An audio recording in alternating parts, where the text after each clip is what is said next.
Okay, so what we have here is a seat back position switch, and this switch fits a variety of different Ferraris. Basically, it has up, listen for the click, down, back, forward, tilt, and tilt, all in this one knob.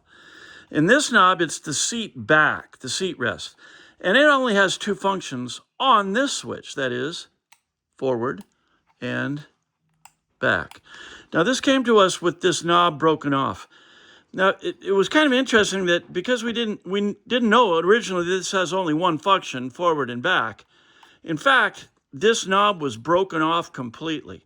We have gone into it, developed a new mechanism to hold the upper portion, and repaired the lower mechanism as well. But what was interesting was that on the lower mechanism, it also has an additional function, and that is it tips forward and tips back independent of the upper half. So the situation is we're trying to figure out how can we make this knob articulate this lower unit and get three instead of just one function out of it. As it turns out, that function is for another switch that has a different knob here. I don't know, it might be for lumbar support, inflation or something, I'm not sure. But we have eliminated, well, it was never there, the capability to function this back pedestal that actually does right now tip forward and tip backwards, but does nothing for this switch because this knob would not allow that. So instead, it is just an axis pivot, and the top goes, as we see, and to move the seat back and forth.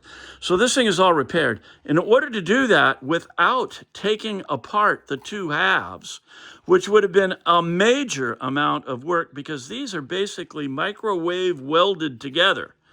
And this may be a seam here of black and gray, but in fact, the only way we would get this apart is to saw it apart, and that would be another 4 hours of work because not only do we have to take it apart, but we have to devise little screw mechanisms to put it back together. So we did not do that on this. However, a previous repair agent somewhere had caused this major pivot to have some additional problems that we were only able to address from the outside, which we did do. So everything on this switch works fine. There's no need to ever pull this knob off, and it will not come off because of the way that we had to deal with repairing it. Don't ever try to pull the knob off. Everything is fine. It works. All right. Thank you for your attention.